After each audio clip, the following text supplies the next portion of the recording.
Good afternoon, everybody. My name is Beth Mole. I'm Secretary of the Queensland Nurses Union, and welcome to the first of our Toolbox Talks webinar series for QNU members. As I just said, this is the first of our webinars, so please bear with us if we have any technical difficulties. We'll be working our way through. This evening's presentation will be by Peter Twist, and it's titled Getting Your Message Across. And I'll tell you a little bit about Peter in a second. You will have an ability to ask any questions that you might have for Peter after the session by typing your questions into the message box, which is on the right of your screen. So this presentation will go for about 40 minutes, and then we'll have about 15 or 20 minutes for you to ask questions of Peter. So now just a little bit about Peter before I hand over to him.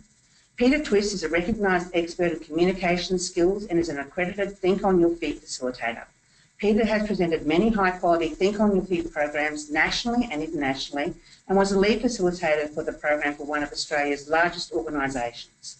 In addition, Peter has over 20 years facilitation experience within the corporate and government sector and across small, medium and large businesses.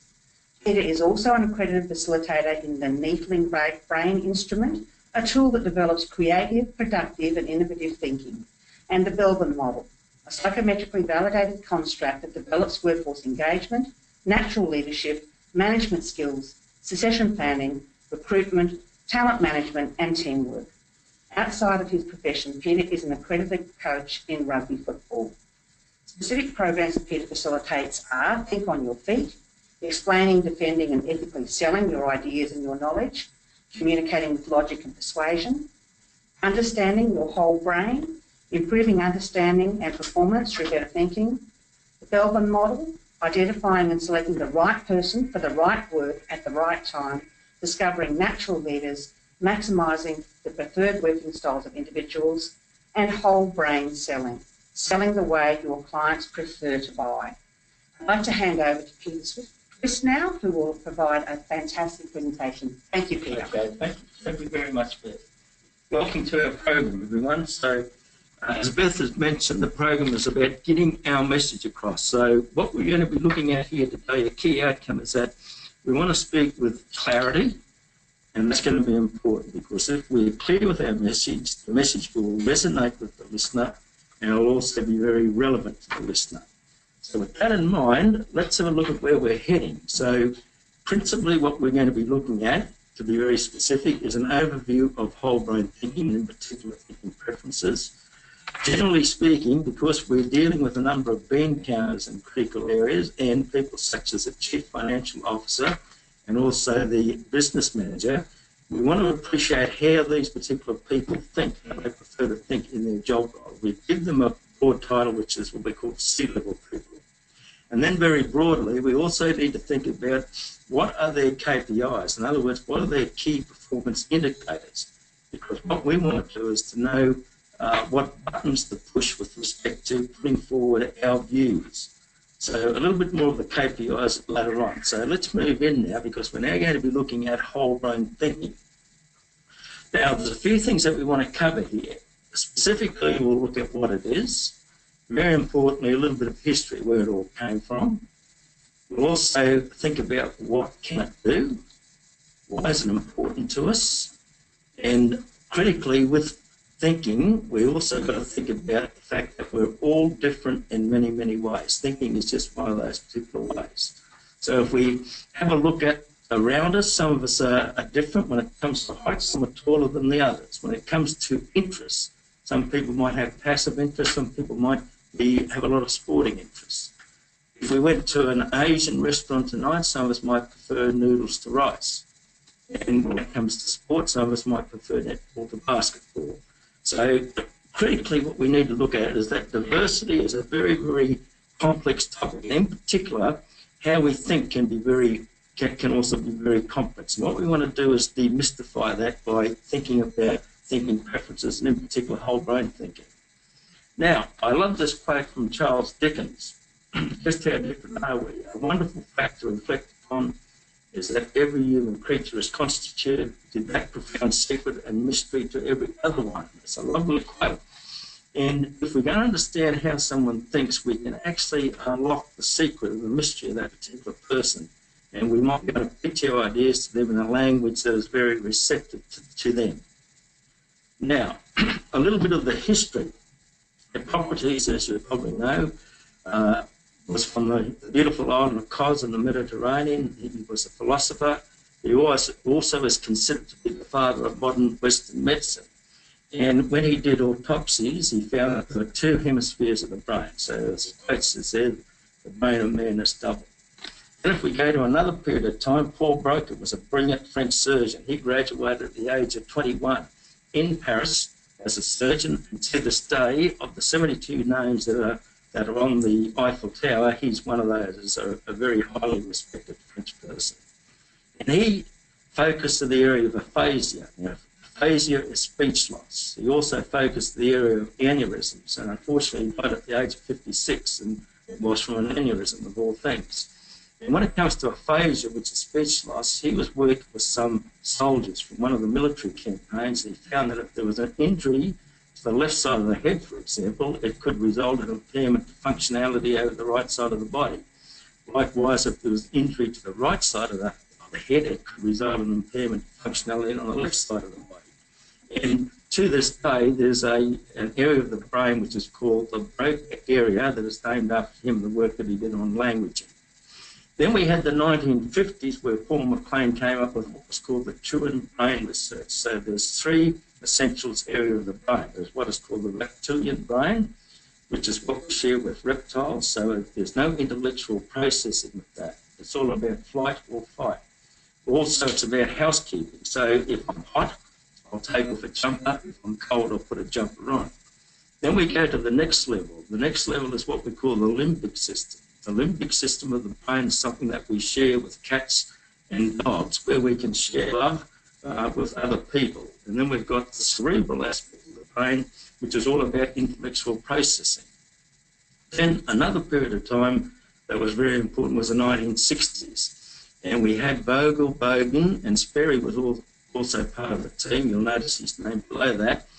They were working with people who are suffering from epileptic seizures. So as we know, an epileptic seizure is a firestorm in one hemisphere of the brain that can also extend to the other hemisphere of the brain.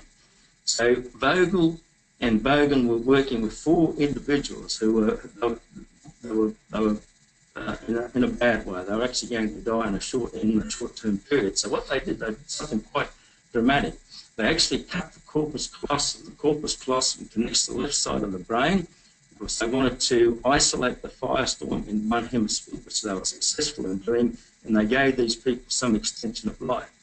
Now, Sperry was part of that particular team, and he did a lot of work on split brain testing. In fact, he was awarded a Nobel Prize in 1982 for the work that he'd done on split brain testing, and he plays a very important part in whole brain thinking, because of his research we were able to isolate clusters of thinking preferences in both the left and the right hemisphere of the brain.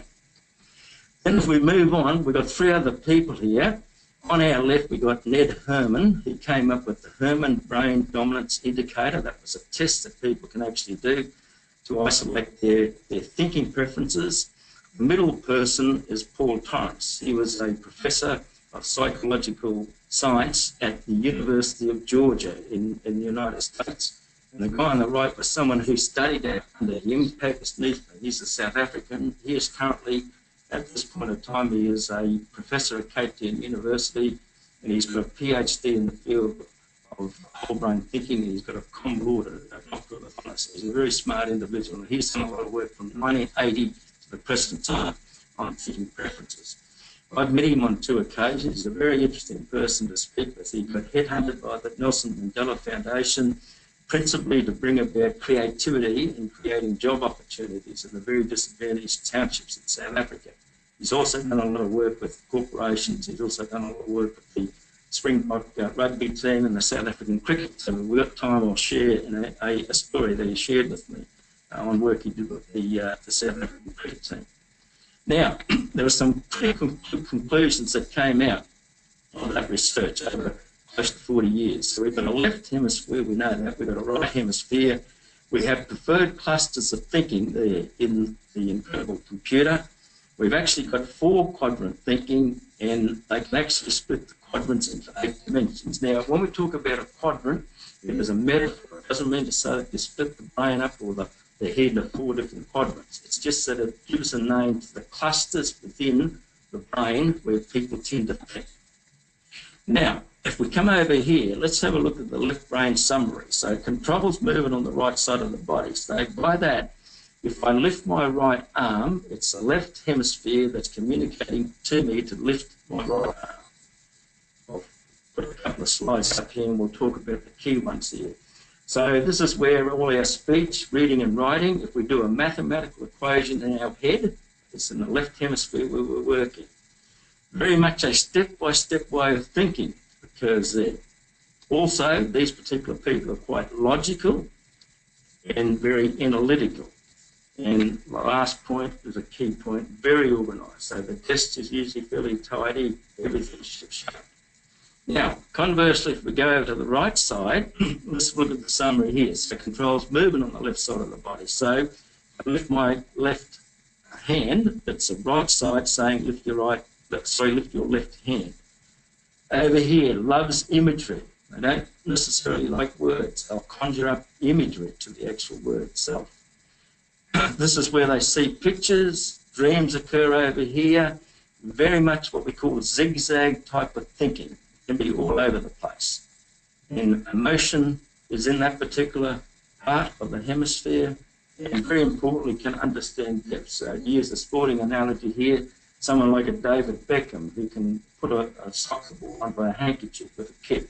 Right, they've got a wonderful way to mentally calculate distance. Someone like Jonathan Thurston, for example, can calculate distance innately. They can just do it almost unconsciously.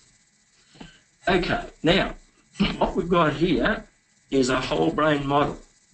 Now, when we think about the individuals that are out there, what will actually happen is that you'll rarely see someone who lives only in what is called the L1 quadrant. So that's the blue area.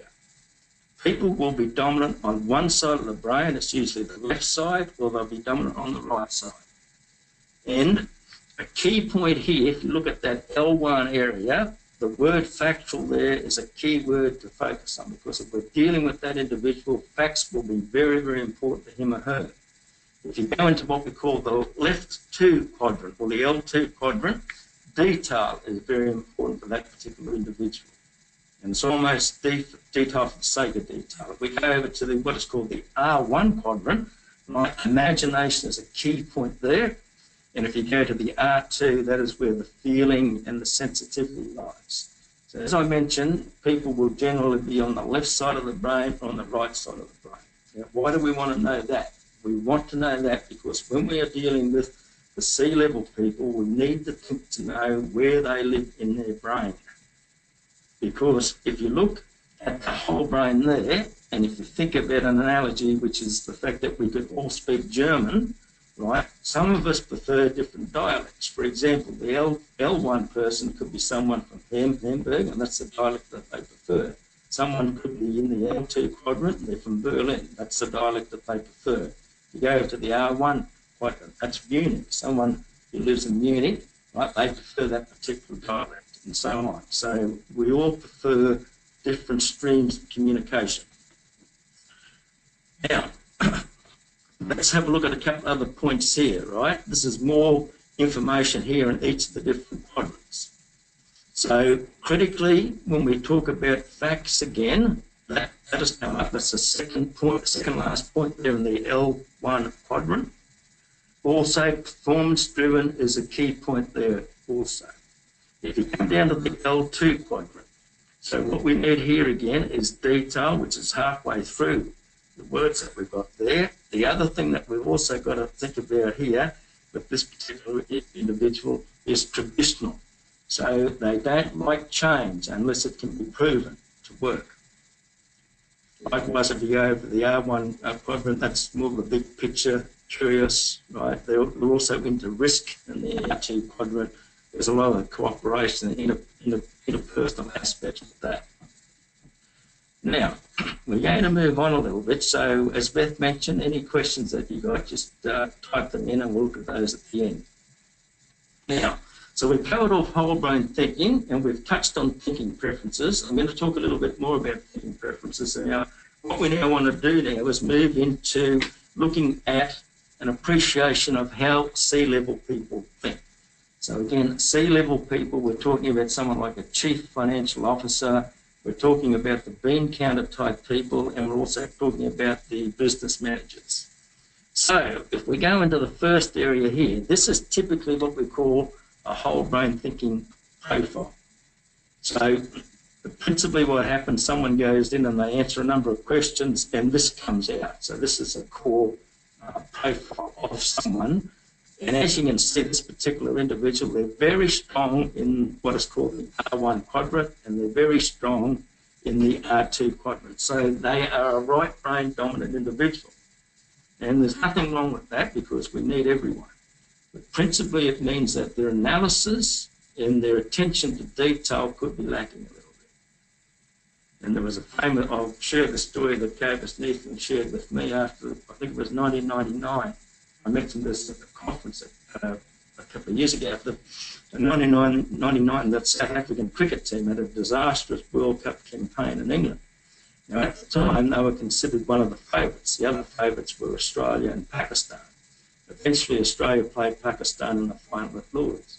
But in a crucial game, which was at Birmingham, the South African cricket team had to win against Australia. Australia only had to draw the game because they had a superior batting average compared to the Australians. So the Australians only had to draw the game. The South Africans had to win it. And after that disastrous campaign, a guy by the name of Clive Lloyd, who was associated with the South African Cricket Board, got him Gabus Nathan to profile the South African cricket team. Now, if we go back to the game itself, the Australians batted first. They scored from memory around 258 runs. The South Africans batted second. Got down to the final over, in the sense that there was only 2 batsmen left. They were out there on the pitch, and the South Africans needed 9 to win the game, 8 to draw it. The Australians only needed to draw the game. Now, the 2 batsmen, one was Lance Klersner, an absolutely brilliant batsman, and the other person was Alan Donald, a wonderful fast bowler for a hopeless batsman. So if we set the scene, on the one hand, there's Klersner, who was voted man of the series, or player of the series. In fact, leading up to that final over, he'd scored 30 runs with 15 balls. On the other hand, we've got Donald, ordinary batsman. So on balance, the South Africans knew that they could keep Klersner on strike. They were in with a red-hot chance to win this game, and they had Klersner on strike. Now, the bowler was a person with the name of Damien Fleming. The first ball he bowled at Klersner, 4 runs. They had 5 balls to go, 5 to win the game, 4 to draw the game. Second ball, Klersner went whack, 4 runs. They've drawn the game. But we probably, in reflection, know what happened because they had a disastrous run out and they only needed 1 to actually win the game. What actually happened, Lance Klersner called Donald through, Donald didn't go, they got run out.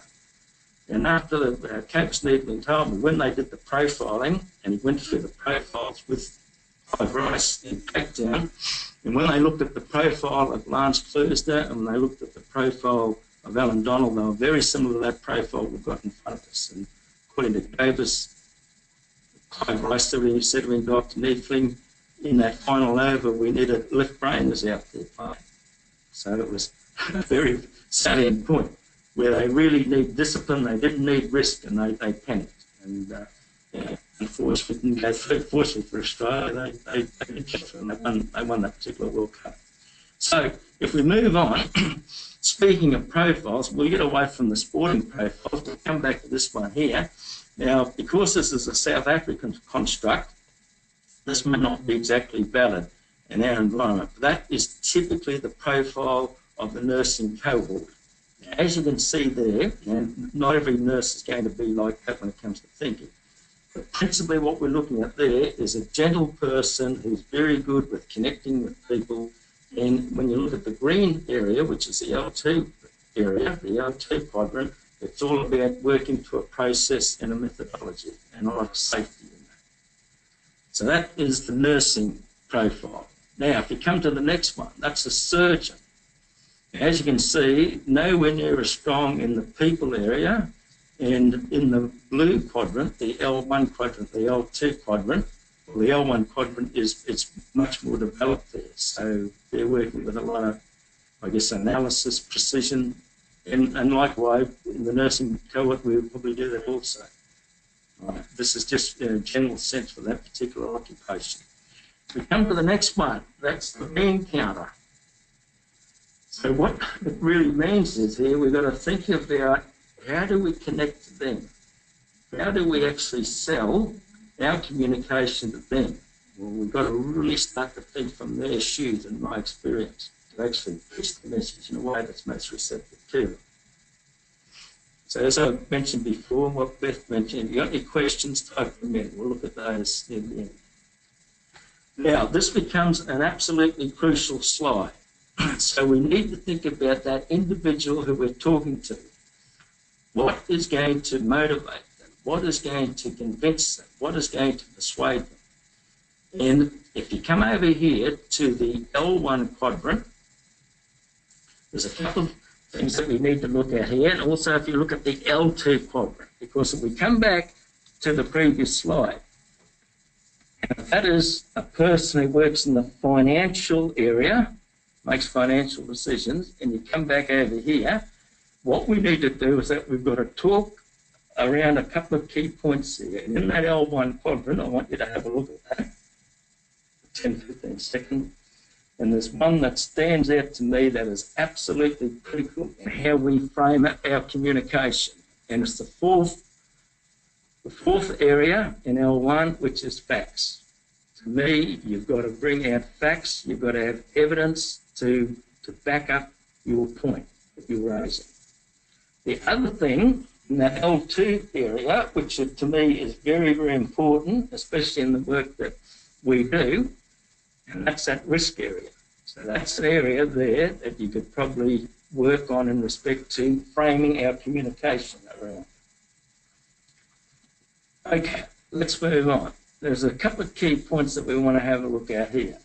So when it comes to WBT, so I'll expand on that. When we talk about whole brain thinking, it's not fixed.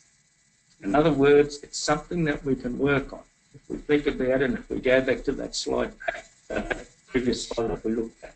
So it's not a classification tool. Some of the constructs that you see, I'll say you're this type, you're that type. Right?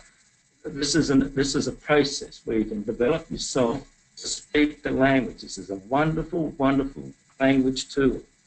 So as it says there, if you can understand where the person likes to live in their mind when they think, right, we can communicate to them and importantly inform and persuade, and it helps us to negotiate. Okay, let's move on. We now want to have a look at some clue spotting. And we're going to talk a little bit more about what we call that C-level area. So these are the chief finance people. So clue spotting, there's a couple of things that we can look at here. Right, the first one are emails. Now, I'm going to show you an email here. Now, this is an email, principally the content has been copied from an email previously that I saw from someone who was working in a fairly high level area. And I sent out an email to staff about, it wasn't induction day, it was something else. If we look at that particular email and we think to the different quadrants that we've looked at in the previous slides, if you look at this, Mary, re-induction day, could you handle this? Or could you please handle this? We could ask Jill, Lee and yourself, if you don't mind, please see what you can do. Then a little suggestion, you may be able to try the events folks also. Thanks, Mary, Bill. Now, when you look at that, I would say that Bill is probably working in that R2 red quadrant when he has put that together. Why? Because there's a please in there. He's also got a suggestion. We, not you, could ask Jill, Lee and yourself, if you don't mind, then you might be able to try the events folks also. Thanks, Mary, Bill. Let's look at this one. All re-induction day. Mary Lee Jill will perform the admin of the day. C.I. Convener R. Jones for details. RDL.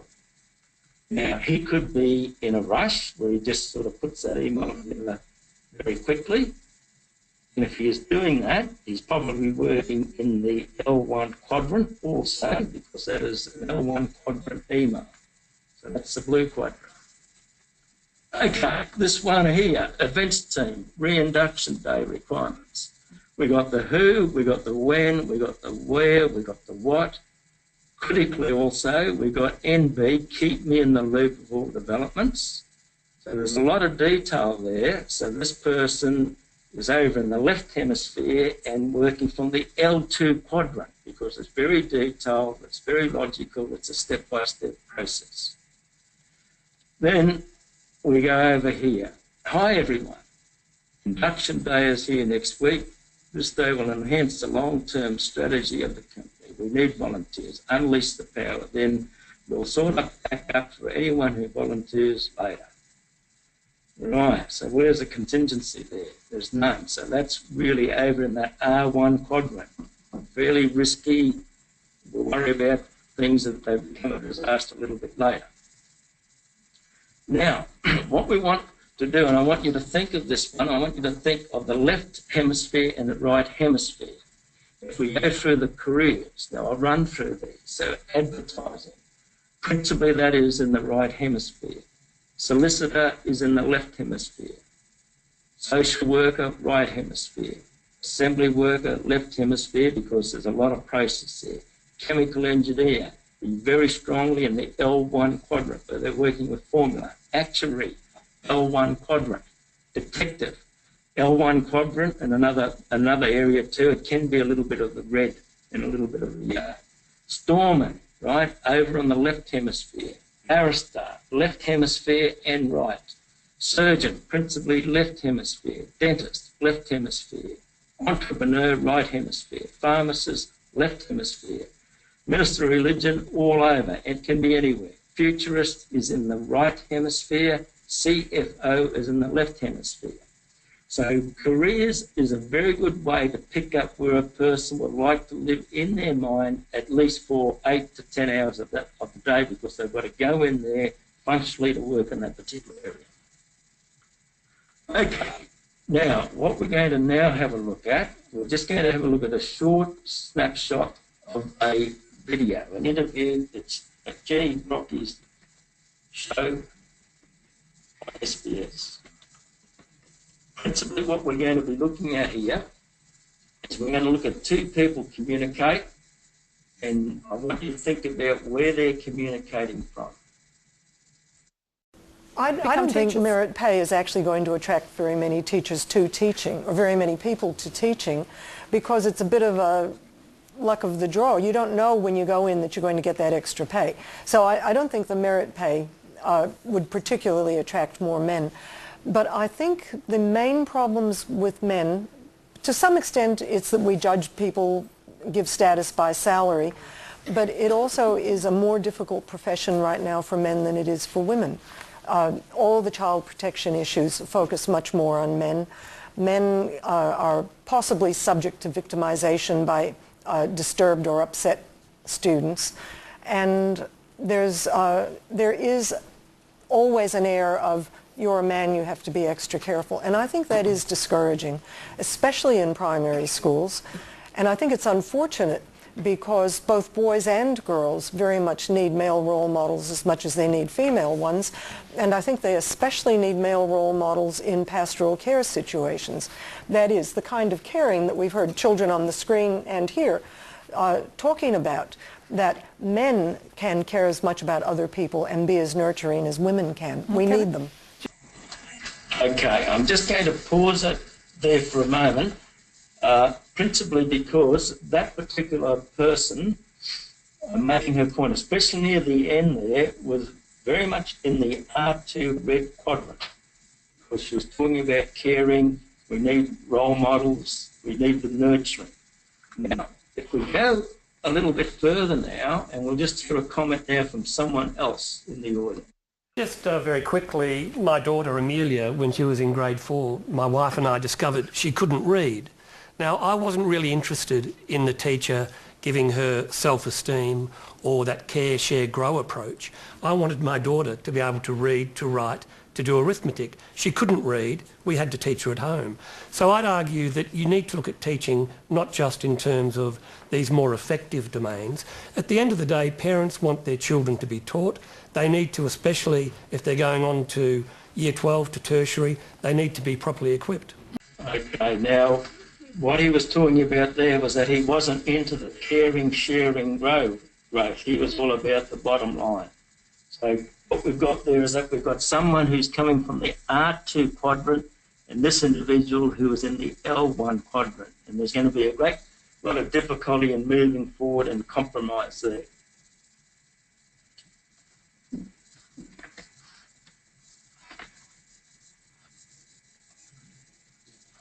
Now, let's move on. We're on the last segment of our slides here. So we've looked at what is whole brain thinking. We've looked at how C-level people think, where they prefer to think. Now what we want to have a look at what we call key performance indicators. And we might think, why are we looking at KPIs? Well, we need to look at KPIs here because this is how people are measured. Anyone who's on a contract, they'll have KPIs. In my work in the corporate area, right, they were trying to put us under contracts, and I got out of the place before that happened because I knew that you'd have very stringent KPIs that you'd have to work to, and they were quite challenging. So if we come over here, what we can look at is something which is called the DIBO model, sometimes called the DIBUS model. Principally, this is looking at how decisions are made in a large organisation. It could be a hospital, it could be a mining company, right? So at this particular level, we'll see this through organisations such as those. So up the top here, we've got the decision maker. Typically, in an organisation, the decision maker can be called something like the CEO. The next level down is what we call the influencer. So they influence the decision maker, and the decision maker has like a little bit of a kitchen cabinet where they rely on these people's advice. So we've got CFO, Chief Financial Officer, COO, Chief Organisational Officer, CIO, Chief Information Officer, CRO, Chief Risk Officer. That position is not in a lot of businesses, but it's coming more and more to the fore. Now, the other thing what we've got is the buyer. The buyer typically is the CFO, Chief Financial Officer. Now, in there, we'll also have the business manager, and for want of a better description, we'll have the bean counter. Now, they work with the budget that has been given to them from above. The budget is usually given to them by the decision maker or the board. Then guess what? We've got the others, that's you and me.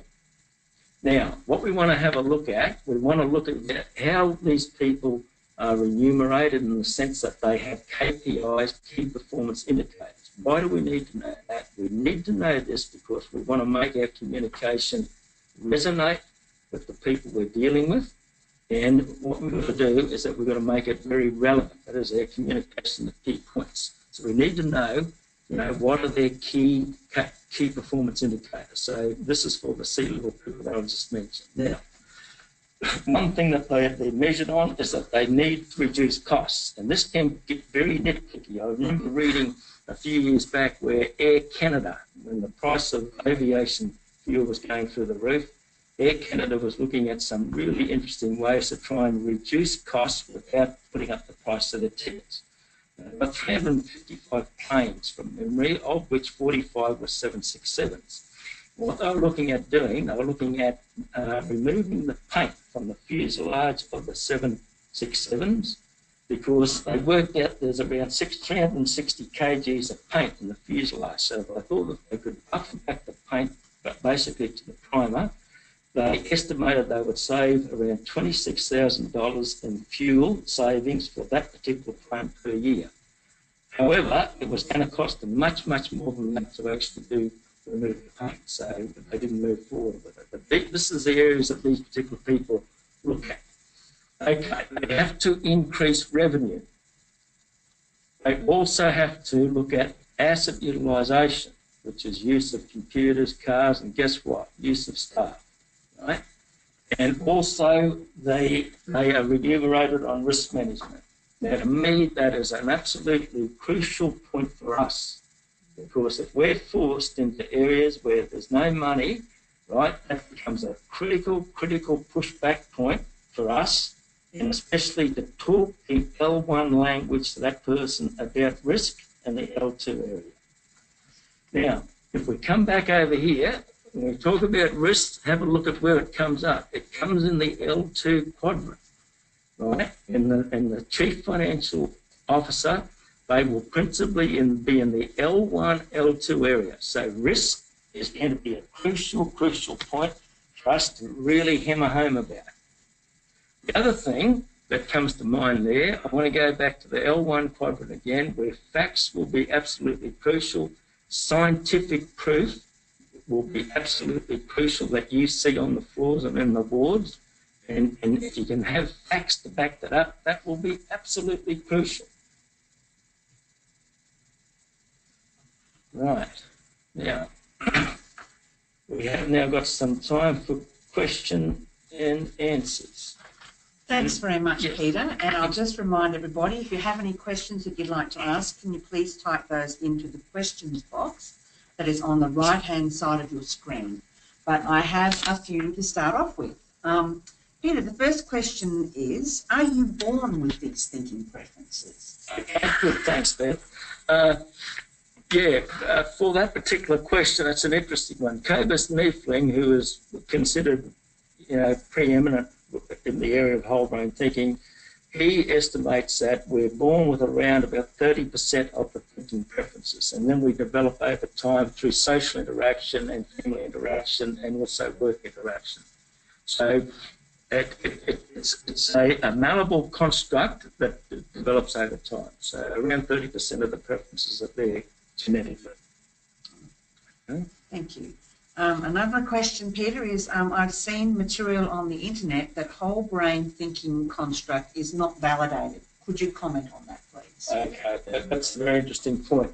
Now, when it comes to validation, there is a group of psychologists in South Africa that have validated what is called the NBI, which is a Niefling brain instrument, which is where whole brain thinking is based on.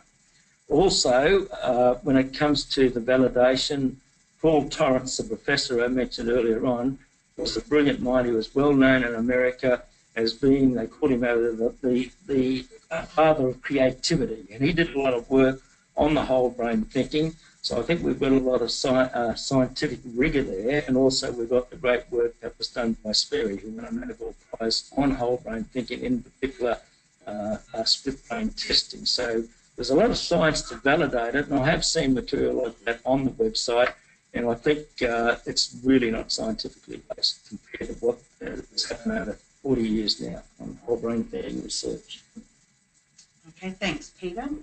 Next question is, are you saying that we should use language pitched at thinking preferences when we are discussing issues with CEOs and CFOs? Absolutely, Beth. I think that is an absolutely crucial point. I think that, and I hope you'll be getting a copy of these slides. It might be, yes, you will be getting a copy of the slides, and that slide, which is what the audience wants, that's a crucial one to look at, and it's a crucial one to pick out a couple of key points and frame your message around those particular points. And the risk one would be one that I would be looking at, and the other one that I would be looking at would be the facts, bringing out facts, and that's the language that we need to talk to the CEO about, because that's where they live in their mind. And facts they'll have to consider facts, and they've got to consider risks. And they've got to do that for a personal reason also, because their KPIs will be measured on that. So picking up on the risk question, Peter, it would be really important then for clinicians like nurses and midwives to have the clinical evidence to actually argue with the CFO or the CEOs, and to be able to quantify that, even in dollar terms, if we're able to do that in terms of what these risks will cost, not only in human costs, but in dollar costs. Absolutely. The dollar, look, we have to think from their shoes, and we have to be very frank with this. You've got to think of the dollar aspects, because, that's how they work. They're answerable to the board, and it all gets back to profit and loss and dollars. Absolutely. So just stay focused on the evidence and being confident in taking that up to them. Absolutely. One other question here, Peter, is how is this different to the Myers-Briggs methodology? Okay. Well, there's a number of constructs out there. There's a construct that measures thinking. That's like measuring your height. That's the one that we've looked at, which is NBI. There's also a construct that measures behaviour, and that's one that the QNMU training unit is also running out. That's what we call the Melbourne model. That's like measuring your pulse. And then we've also got Myers-Briggs. That's like measuring the length of your arm. So they all measure different things, different constructs as such. Behaviour, thinking, and also personality. Myers-Briggs is personality. So I've got a question myself, Peter, Yes, for you. yeah. How can we as clinicians, as nurses and midwives, develop these skills? It's not only through attending sessions like this, but it's through practicing. So have you got any tips for us in terms of really effective ways of practicing and getting our messages across? Absolutely. There's a couple of ways. If you look at newspapers, sometimes when you read a newspaper article, you can see where the journalist is coming from. And that is a way to develop recognition and acuity to pick up, perhaps their thinking preference. I like reading a lot of sports articles, and there's a very well-known journalist called Roy Masters, and when he writes, he is principally in the L1 quadrant when he writes. So there's a lot of analysis and there's a lot of facts. So looking at articles, looking at advertisements in articles is another way to see where is that advertising pitched towards, which is could be L1 quadrant, it could be really an R2 quadrant where there's a group of people enjoying things. And the other thing, the other way to actually develop the area is to listen to interviews and listen to where the person responding to the question, listen to where they're coming from. So active listening is a really important skill we have to develop in this regard. Absolutely. And the other thing which is another thing to look at, is the occupation. The occupation also not so much to develop skills, but as a clue, is a very good clue to think where has a person got to live in their mind for at least 8 hours of the day to do that work.